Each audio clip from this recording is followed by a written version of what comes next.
This video has been made possible by BENQ. If you're a digital artist in need of a professional monitor, then check out the link below.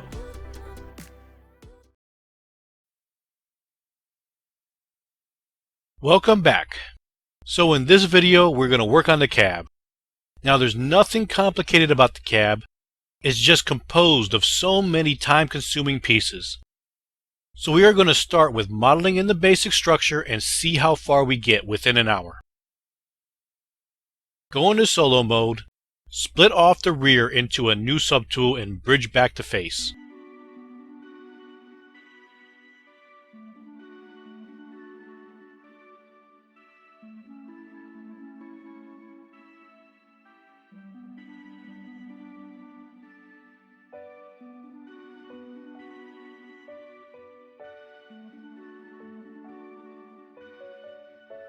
Delete the bottom and the top faces. Then bevel the back corners.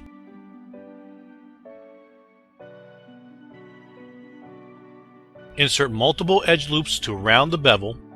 Next, delete the faces that were previously bridged together. They serve their purpose. Split off the bottom poly loop into a different subtool and also the rear.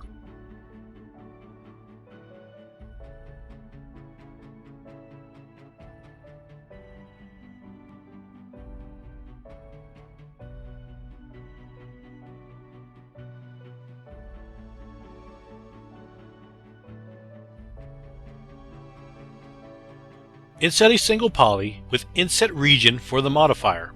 Alt-click the two polys for the side window and inset a poly loop.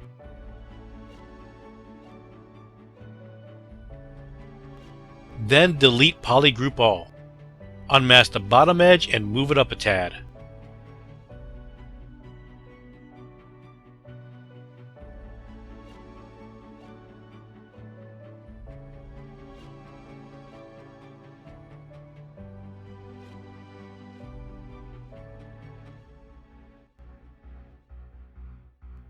Next, select the side window and split hidden. Q-mesh all polygons.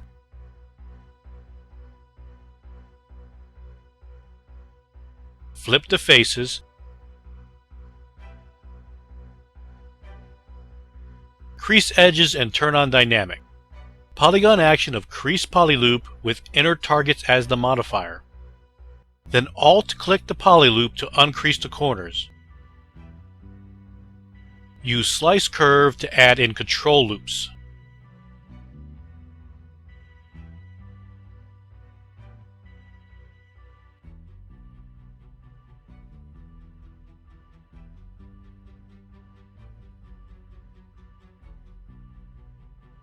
Next, switch to the back of the cab and Q-mesh all polygons.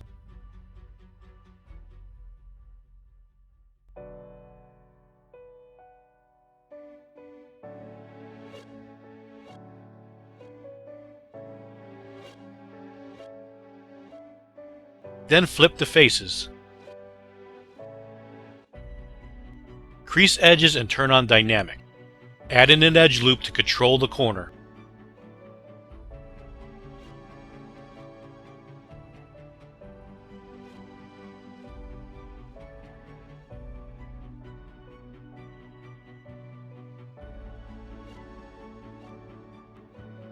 Select the bottom poly loop and Q-mesh outwards.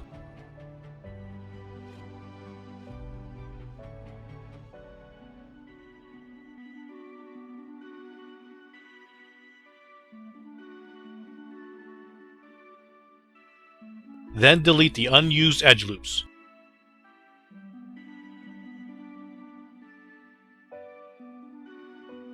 Q-mesh the inside poly loop and scale the corner points with the transposed line.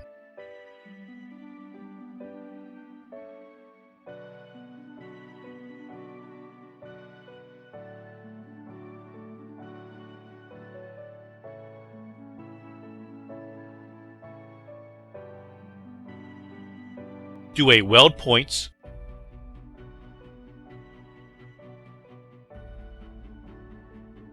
Next, move the front points to adjust the thickness.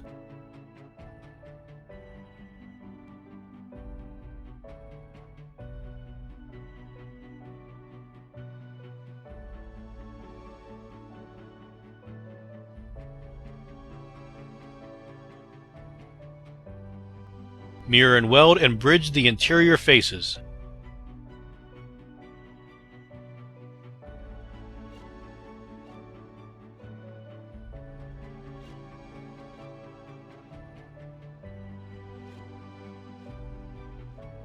Then crease edges and turn on dynamic.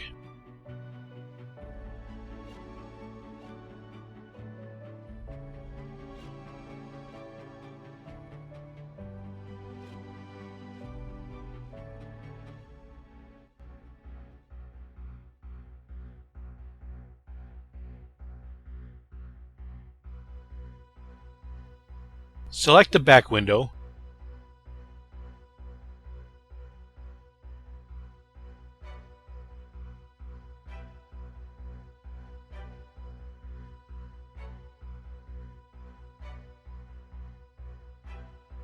Choose Inset each poly from the Zmodeler brush, then delete single poly.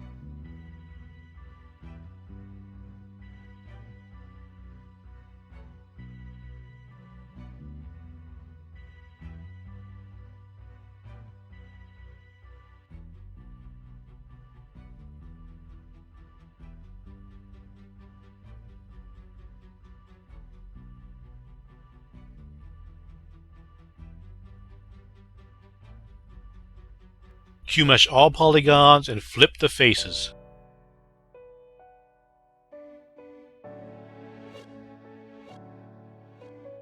Zmodeler transpose to flatten the surface. The reason I Q-mesh inwards is because the surface is already set and level with the other subtools. Q-meshing outwards will change the surface level and is a pain to get back flush. So it's much easier to Q-mesh inwards and then flip the faces, unless you are purposely trying to break the surface level.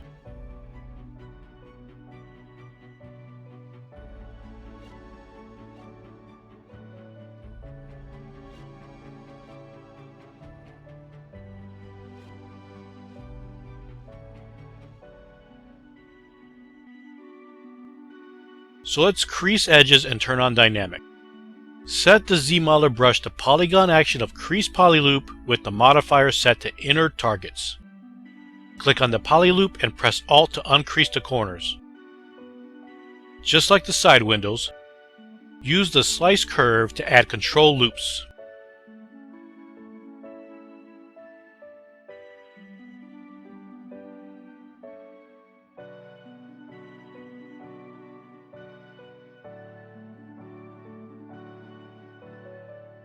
Then use Slide Edge Loop Complete to adjust the corners.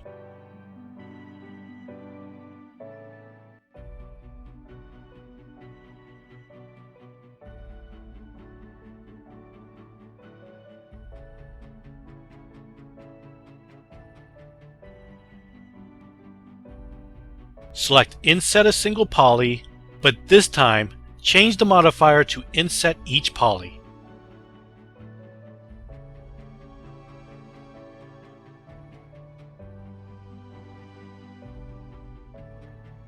Then transpose the polys.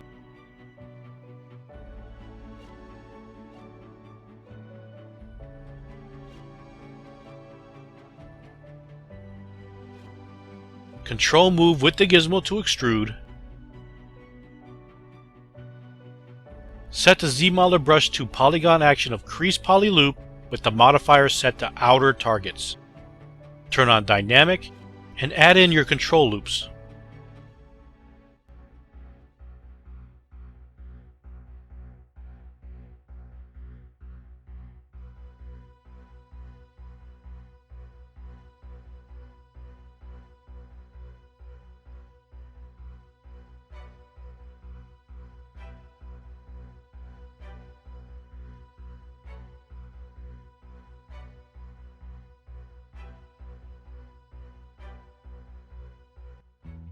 Bevel and crease the poly loop.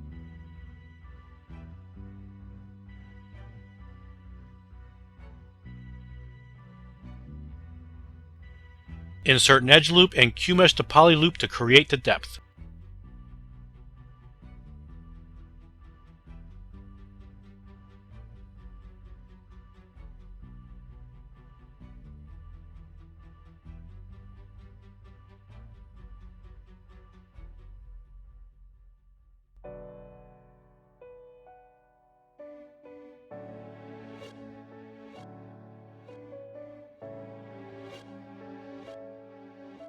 Reset the gizmo and position the rear window.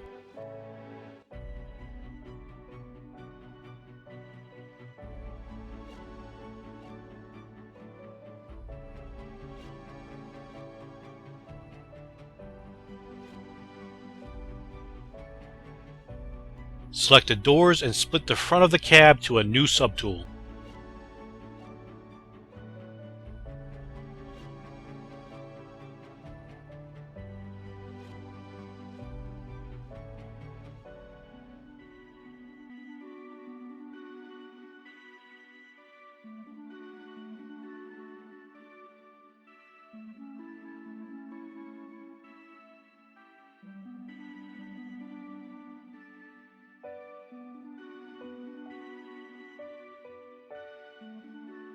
Choose Inset Polygroup All,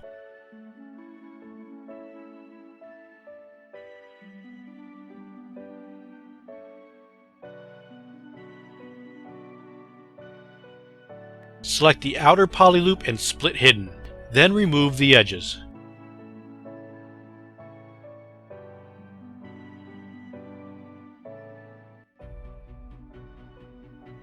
Q-mesh all polygons to add thickness.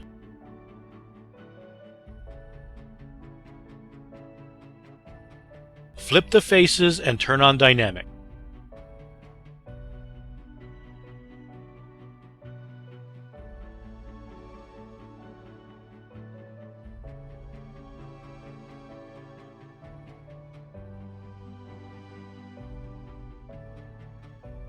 Select a door and move the bottom down a little bit.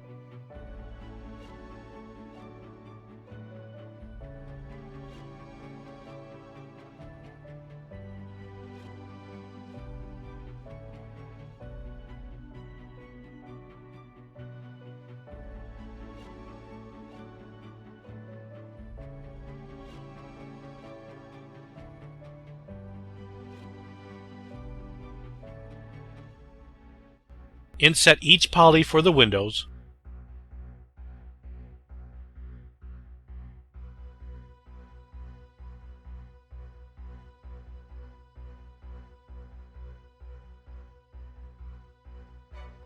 Then delete Polygroup All. Q-mesh all for the thickness.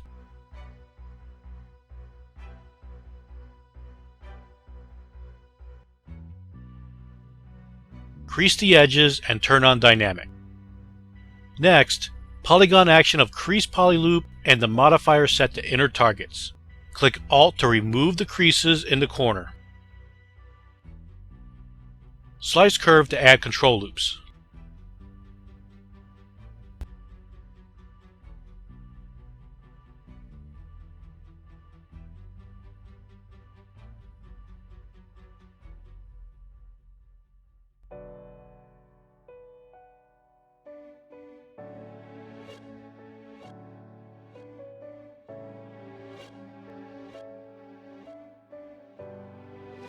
Select the top of the cab and grab the Slice rectangle brush.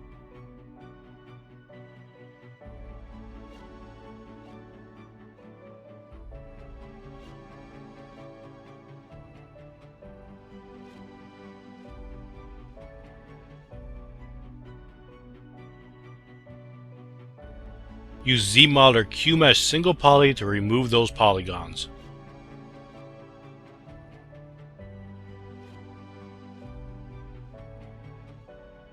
Select the front of the cab.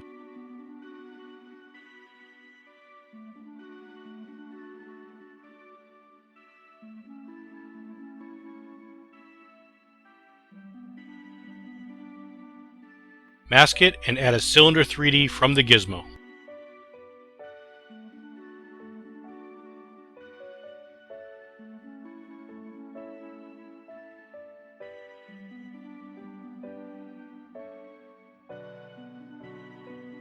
And use the extender to start blocking in the front.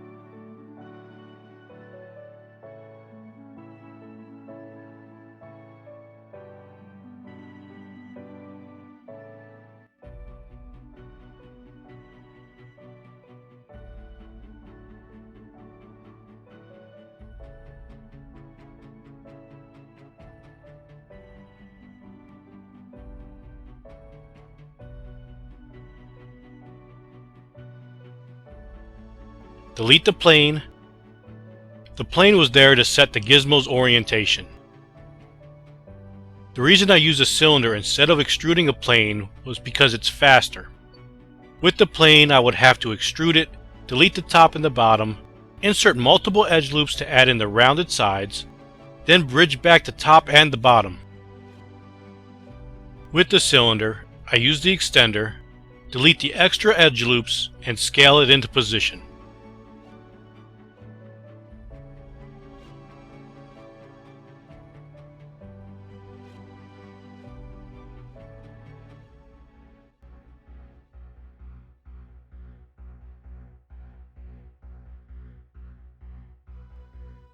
After scaling it, I'll use the Slice Curve brush to set in edge loop guides.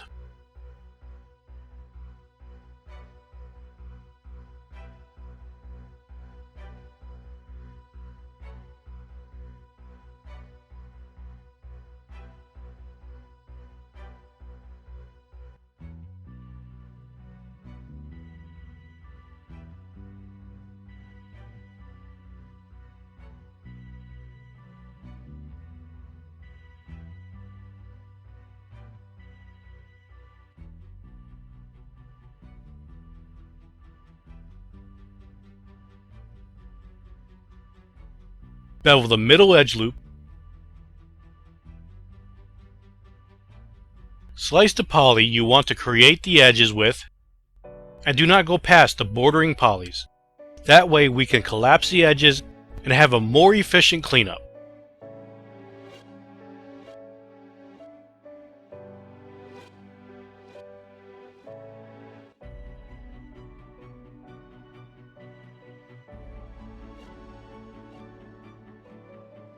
Alt-click the bottom polys and Q-mesh in to create the lower window frames. To finish up the cleanup, slice near the angled edges and weld points.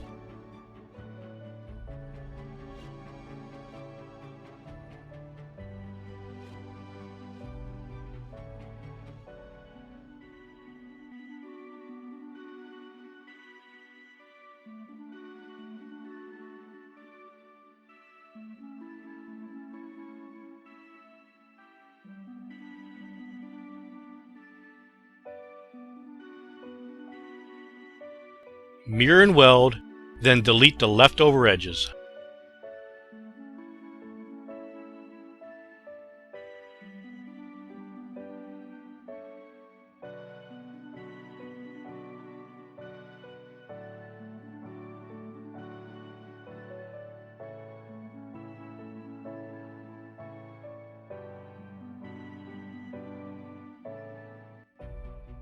To create the middle section, we will have to do some more slicing and moving before Q-meshing.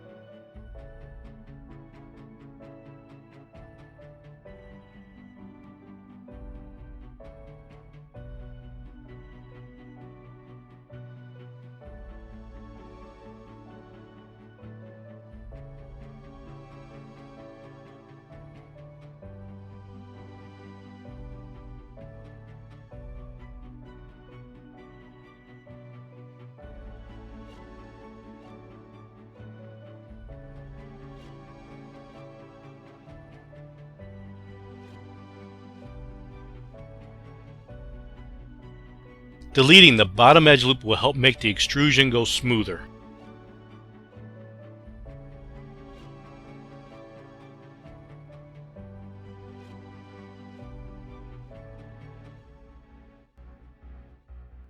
Collapse the middle edges.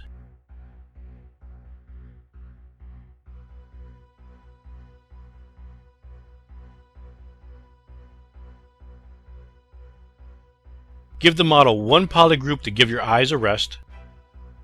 Crease the edges and turn on dynamic. Just like the other window frames, uncrease the corners and add control loops with the slice brush to modify the shape.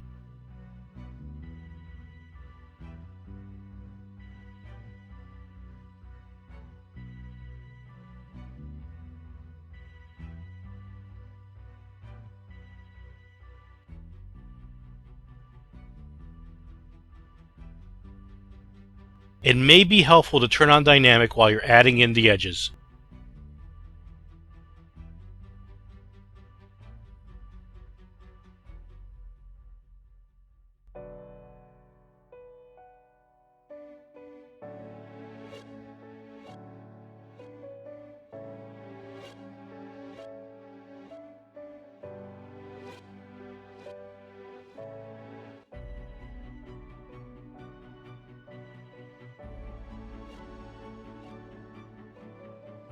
Insert single edge loop to control the bottom curve.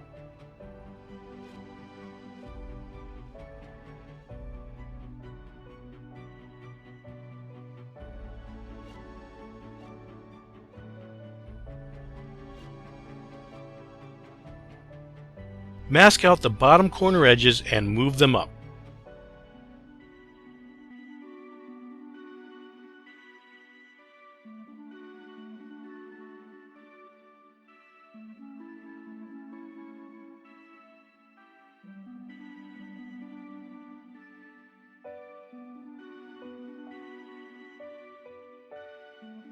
Add in a edge loop at the bottom.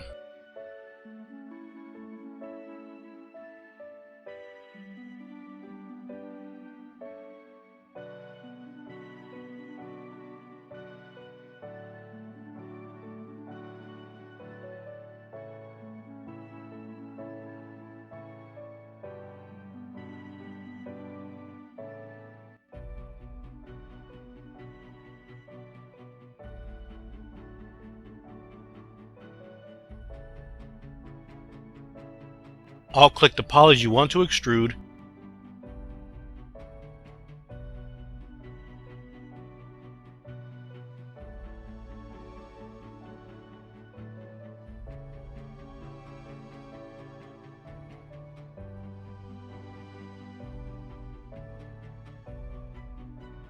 then collapse the unnecessary edges.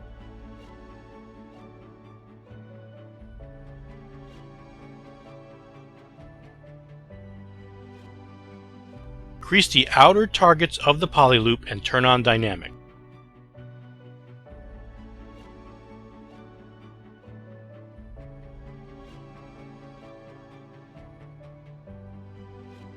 Now we can mask out points and further modify the shape.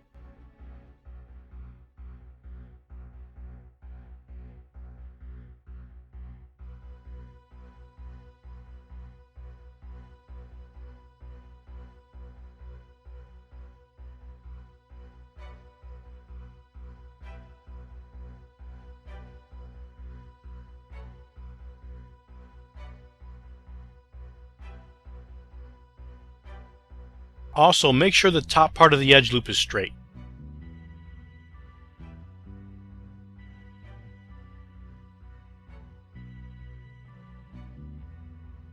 To match the object's orientation to the gizmo, you can alt-click on the surface or point. Or, you can alt-click on a point and continue to hold down Alt and point the gizmo to another point. When you get close to the point you're aiming at, you'll see the gizmo snap to it.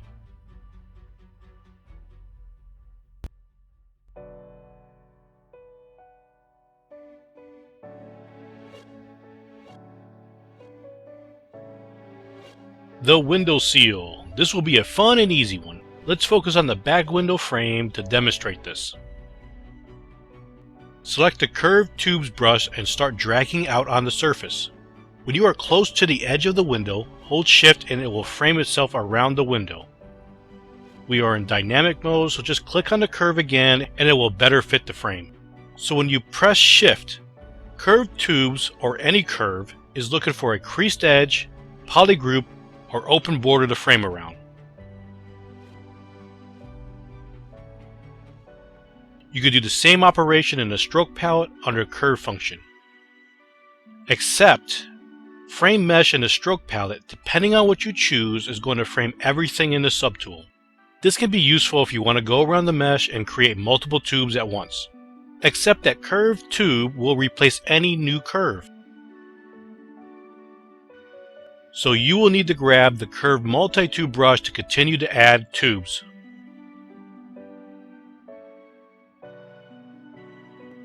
which is a little overkill for this project. So I just like using the shift modifier and work on one tube at a time.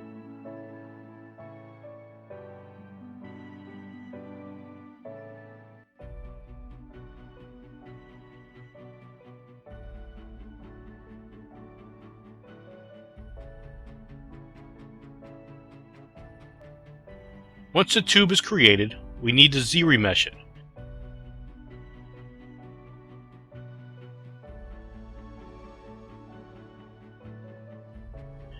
You probably don't need to set up polygroups for this, but old habits die hard.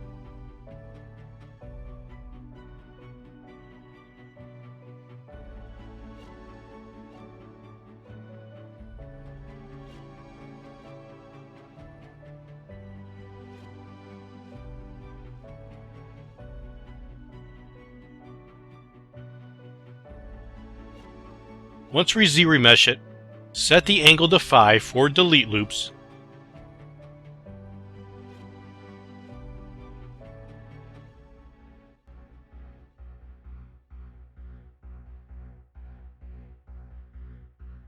Bevel the outside edge loop and Q-mesh it up to give it a little lip.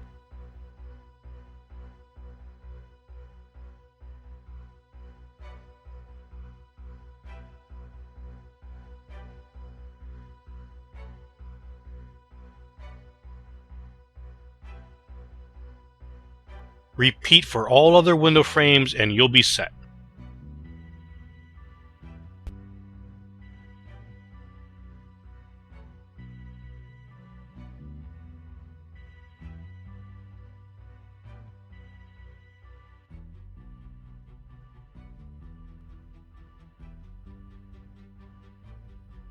I started modeling the interior of the cab and I'm up to the seat.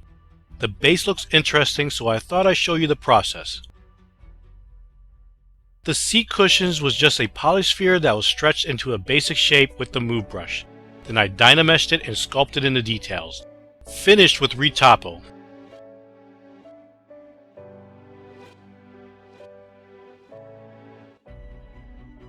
So when I'm modeling, I'm always in the mindset of form before topology. I know all the purists out there are going to go crazy right now, but hear me out. I'm not saying to ignore topology altogether. All I'm saying is I'm focusing on form, proportion, shape, and scale before anything else. Now, if I can get good form with proper modeling techniques, great. However, if it's a complex piece that would be very time-consuming to model, well, I'm in ZBrush, so I'm going to throw a bunch of polys at it, clip it, H-polish it, trim it, and focus on the form first. Because at any point I can get good topology by either Zremeshing it with polygroups guiding the edge flow or good old manual retopology. For the base, I brought in a cylinder 3D from the gizmo and selected Extender. Like anything I model, I'm taking the time to set up the base, going back and forth scaling it up to the reference. I personally focus a little bit more on the blockout stages, whether it's blocking out the entire road grader or a little piece like the seat. Once I have the proportions right, I can go to town with the rest of the modeling.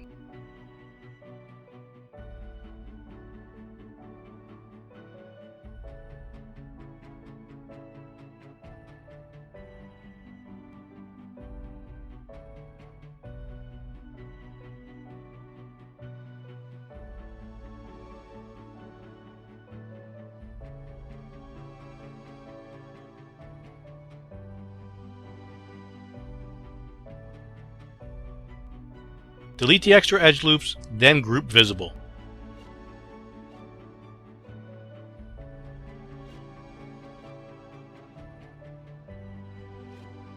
Crease edges and turn on dynamic.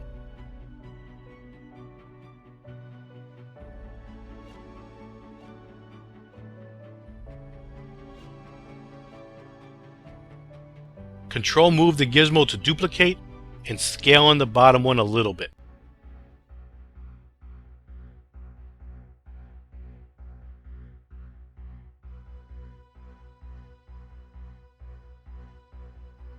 Set the smooth subdivisions to 5 and crease level to 3. Add in edge loops to control the corners fall off.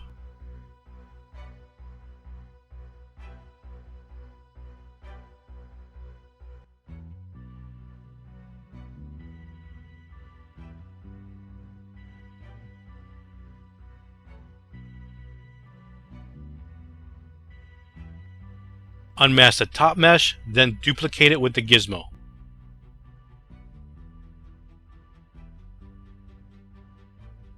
Scale it up and split mask points.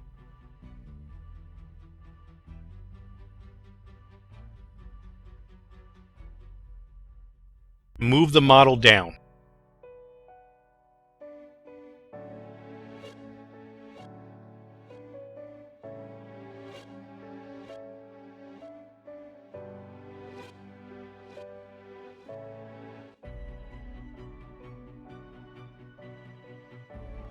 Then delete the top and bottom faces.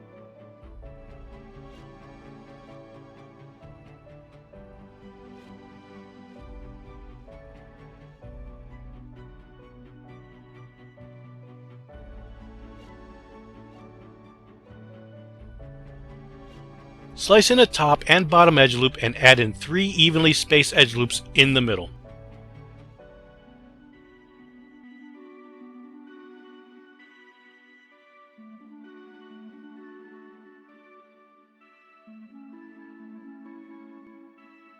Bevel all the horizontal edge loops. Use Zmodeler's Inset Poly Loop with Inset Region as the modifier. Remember, you can click to repeat the Zmodeler's last operation.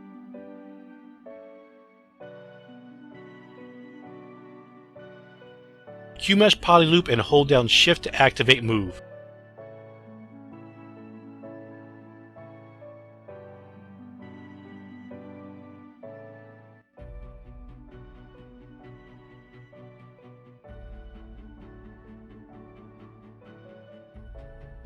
Group Visible and turn on Dynamic to see what you have.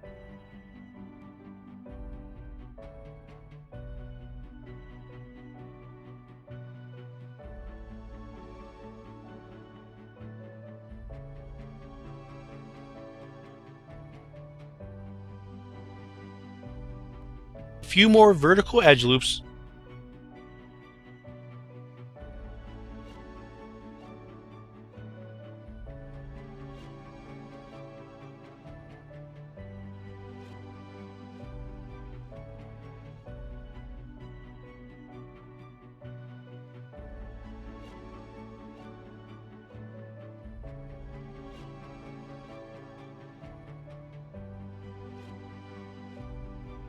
Insert an edge loop at the top and split the point.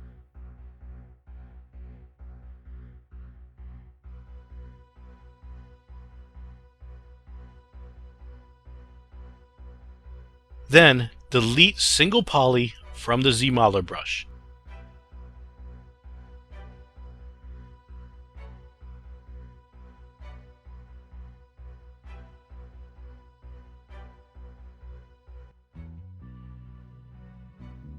Move the points flush with the top.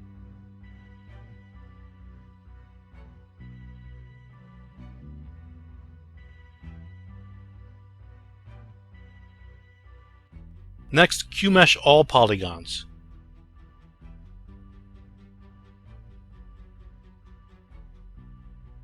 Crease edges and turn on Dynamic.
Set the smooth subdivisions to 5 and crease level to 3.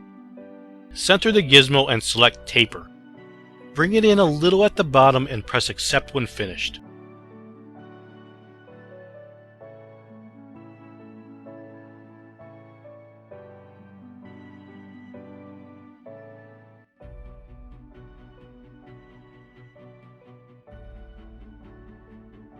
Now that we have the shape of the base, it's time to deform it to make it look like it's been used.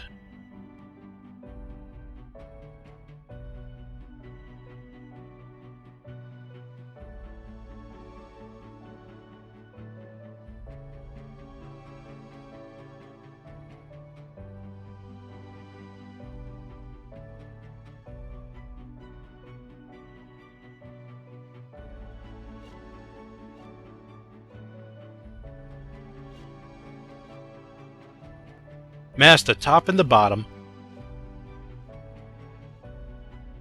With the move brush, slightly reposition the mesh. It does not take much to pull off this effect.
Adjust the interior thickness with Q-Mesh, polygroup all.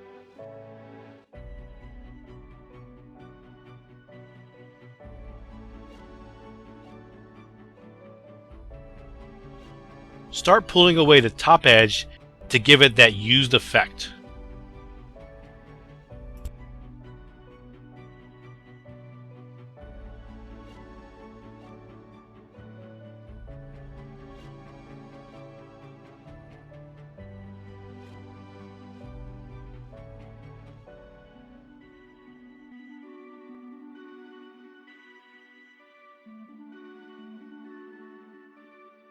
The interior of the cab is completed. There was so many small pieces in the cab that it would take another video series to model them all.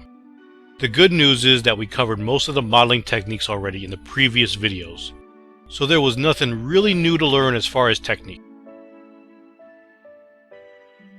Also, I wanted to spend some time showing how to make welds. As you probably noticed by now, I enjoy modeling the details. I put in all the hard work to model the primary and secondary pieces of the model. Why would I stop shy of the fun stuff?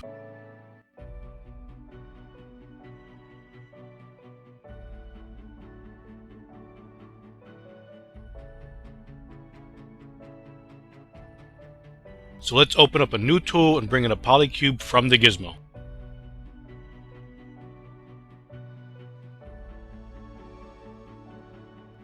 Then delete loops, scale it to be a long rectangle,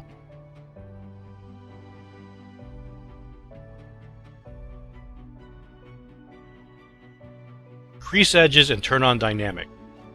Click Dynamic to Dynamesh, which can be found in the ZBrush Tools plugin mentioned in part 2 of this video series. Mask the bottom, grab the elastic brush with a fairly high brush size, and drag down while slightly moving side to side.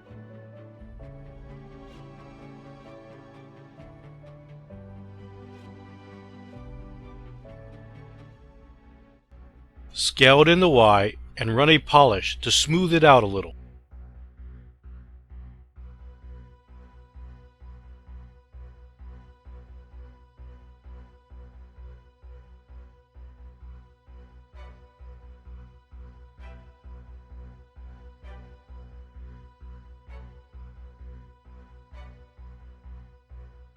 Scale it in the Z to lower the weld height.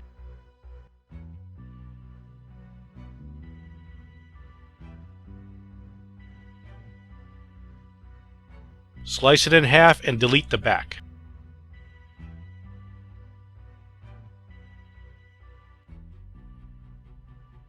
Bring up the gizmo and press Deformer Saw. Select the middle points and give it some height.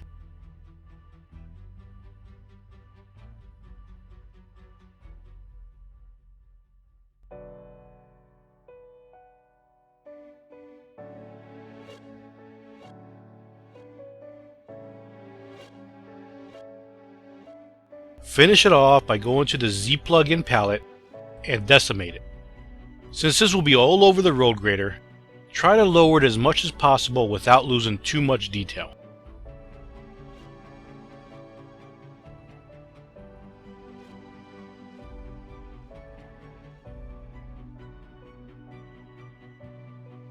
For the road grader, I made several different types of welds and brought them in as tools.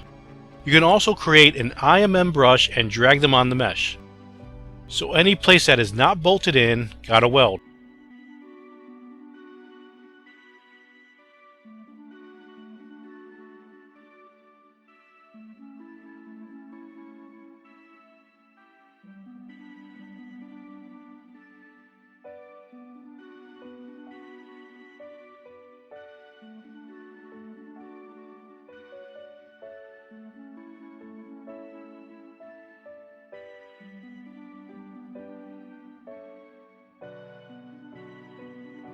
Luckily, there was a lot more bolts and nuts throughout the entire road grader than there was welds, because the welds did start adding up in poly count.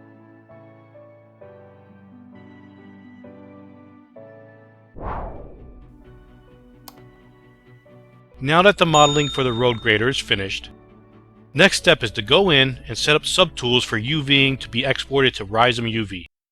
Then I'll take it to Substance Painter to Texture, export it with the Keyshot preset, go back to ZBrush and import either the diffuse map or the roughness map into the texture map of each tool. That way I could check to see if there's any texture stretching from the dynamic subdivisions. If there is, I'll correct it with creasing. Once that's all checked out, I'll send it to Keyshot with the bridge and import the rest of my textures into the material graph. Render out a few views and polish it up in Affinity Photo. That'll do it for this ZBrush Hard Surface video series. I know it was a long one, but I hope you enjoyed it.